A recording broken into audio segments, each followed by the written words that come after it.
Warning, despite the subject matter at the focus of these videos, my reviews are not intended for viewers under the age of 13, so if you're not of age, turn off the video now. Are they gone? Great, let's get to the intro already.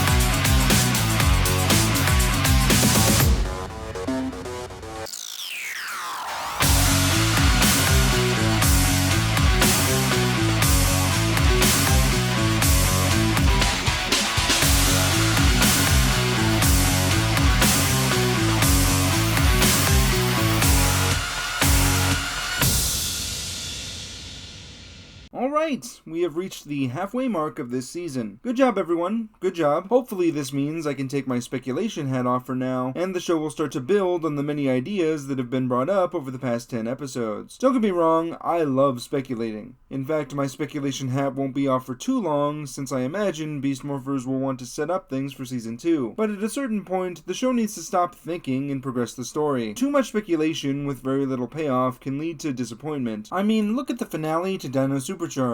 All that potential, only to end with a rushed time travel plot. Part of what made Steel's introductory episode so great was that there was so much payoff for things the show had set up. It felt like an ending point. Sure, I speculated on where the story would go from there, which bit me in the ass, but that's because it was more like the end of the first arc of the show. While it hasn't been long since that episode, I'm getting worried that Beast Morphers could be wasting time given how short this season is, and I just want to make sure that they don't rush the conclusion because proper groundwork wasn't laid. However, enough of my speculation on speculation. Let's dive right into Power Rangers Beast Morphers, Episode 11, Tools of the Betrayed. The episode opens with the Riptide Gym, where the Rangers are having a training session that is very similar to a scene in Jungle Fury. The goal of the training is for the Rangers to be more in tune with their animal instincts, and to their credit, they do well. After the training, Ben and Betty deliver a VR headset to Devin that he's been waiting and saving for, but the Rangers are called to deal with Blaze before the Red Ranger can try it out. As he leaves, Devin tells Ben and Betty not to let anything happen to his headset, but Betty decides to test it out herself and ends up breaking it after she gets scared by a virtual shark. Cut to the Rangers joining Nate and Steel as they battle Blazentronics. Soon I'll collect the Rangers Beast power data, and that upgrade will be mine. But first things first. The Robotron Maker!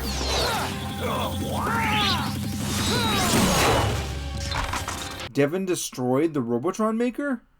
Awesome! The Rangers head back to GB to tell Shaw the good news, but are fully aware it's only a matter of time before the Robotron Maker is rebuilt by Skruzzle. During their talk with Shaw, Nate brings up that the Gigadrone detectors are almost ready, and that he's working on a new Megazord combination. In another part of the base, Ben and Betty run into Zoe while looking for Devin, and show the Yellow Ranger what they've done to Red's headset. Zoe decides to take the rap for Ben and Betty, telling Devin she broke the headset, but Devin's skeptical because Ben and Betty are the ones banged up. Luckily, Ben and Betty come up with an excuse before Zoe brings up lunch. In the Cyberverse, Evox yells at Blaze for getting the Robotron Maker destroyed and tells the Avatar to get out of his sight. Roxy takes this as her next opportunity to prove herself to Evox and goes to check on Skruzzle's progress in repairing the Robotron Maker. After seeing that Skruzzle has a program to repair things, Roxy orders him to put the opposite of that program in the Maker so they can make a Robotron with that ability. Back at GB, Nate shows the team how to set up the Gigadrone detectors, with Zoe saying she's happy they'll have these now, so they're not surprised like they were with the Underground Gigadrone last episode. She must have forgotten that they had advanced warning and coordinates for that thing. Shame. The group splits up into 6 to set up the Gigadrone detectors throughout the city, with Ben and Betty taking one themselves. After a montage, we see Ben and Betty finishing up their Gigadrone detector, but Roxy watches from above before she turns a wrench into a Robotron, so she'll be ready when the Rangers show up. Tooltron demonstrates his dismantle beam, much to Roxy's joy, so she attaches a data chip to the bot just as Zoe arrives to check on Ben and Betty's progress. Seeing that Ben and Betty are finished, Zoe helps the two pack up, while Roxy orders Tooltron to take apart Zoe's communicator. However, the Yellow Ranger unknowingly opens a trunk at the right time, causing Tooltron's blast to bounce off the car and hit the Gigadrone detector. So let me get this straight.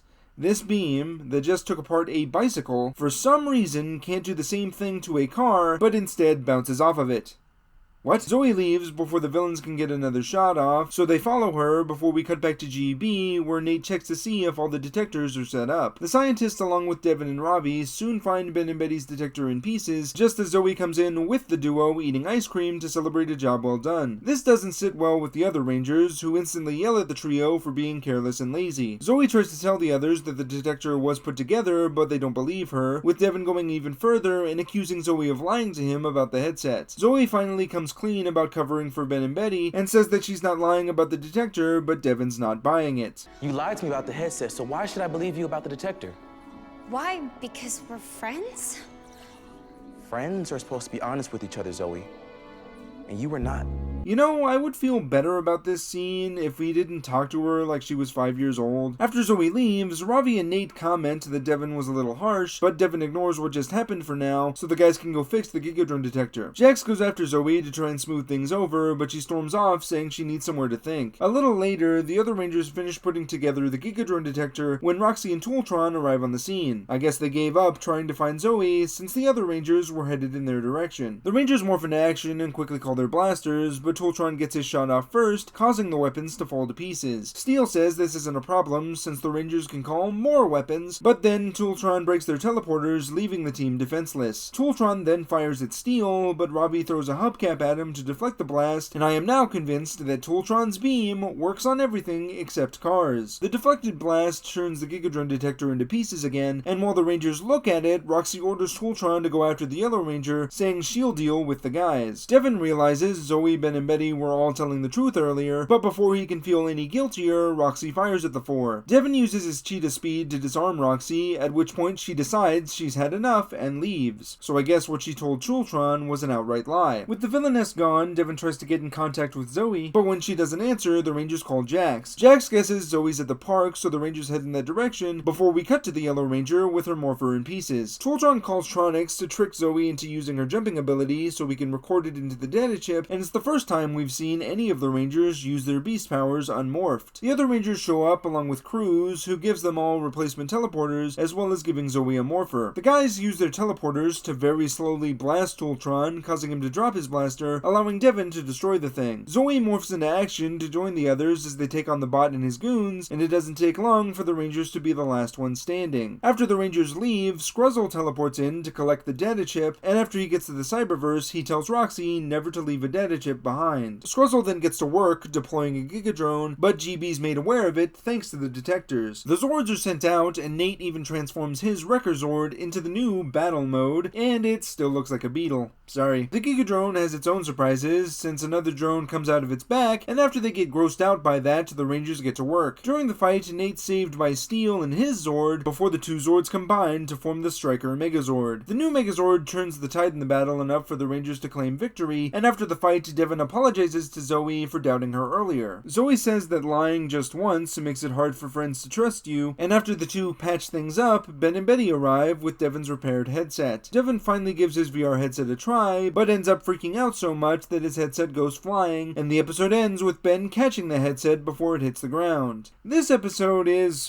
fucking boring. Remember when I said that Beast Morphers was going to have episodes that were slower and existed to set up story elements to be paid off later? Well, that's what this is. However, unlike episode 5, this episode has more going on in terms of the season plot. That's because of the conscious decision to push Roxy as Evox's top general. I'm a little disappointed in this turn of events because I wanted to see what Blaze was going to do with his opportunity, but this is most likely a Sentai footage compromise. And hey, there's still the possibility that Blaze betrays Roxy and takes the Beast Powers upgrade for himself. Outside of the villain stuff though, there's not much to write home about in this episode. Sure, this is the introduction of Nate and Steel's Megazord, but the episode isn't about them. It's about Devin, Zoe, and how bad it is to lie. I don't mean to make light of this because it's a decent moral, but I wish the show handled it in a more mature way. The direction they take the moral is very safe. Ben and Betty break Devin's headset on accident, Zoe covers for them so they won't get in trouble, and then Devin doesn't believe her when she's honest about Ben and Betty later on. In a series that has 2 characters in comas, while villains parade around in copies of their bodies, it's strange that the worst thing to happen in this episode is that Zoe's feelings get hurt. I know the episode tries to build tension with Tooltron's ability to break apart the Rangers' gear, but that threat is taken care of way too quickly in my opinion, or at least it feels that way because the pace of this episode is really bad. This is what happens when an action-based show has way too much talking and not enough fighting. I don't mean to sound like that guy, but I always hated when Power Rangers breaks the intensity of a fight with people talking. This happened a lot in Megaforce, and it happens twice in this episode. Why is Roxy just standing there while the Rangers talk about the Gigadron detector? Furthermore, why doesn't Tooltron do anything while the Rangers get new gear and equip their blasters? These moments just make the villains look uncharacteristically stupid. Another thing that slows down the episode is the writing quality. The last episode may have been a little childish with its main plot, and more comedic than this episode, but at least there were entertaining moments. The coolest thing here is when the Rangers are training together at the beginning, and that whole thing doesn't come back into play. Overall, this episode is just a dud, and commits the biggest sin of television by being boring. A lot of elements feel really disjointed, with Devin's VR headset, to the Robotron maker getting destroyed, to the dismantle beam, and even the main moral of lying. They all technically come together in the end, but there's nothing engaging about the execution. I'm 90% certain the Beast Instincts training will come back into play after Roxy collects all the Beast powers, but for the time being, it's the most fun part of the sluggish 20 minutes to follow. If someone managed to be entertained by this episode from start to finish, please let me know, because I just can't bring myself to recommend it. I'm Nick,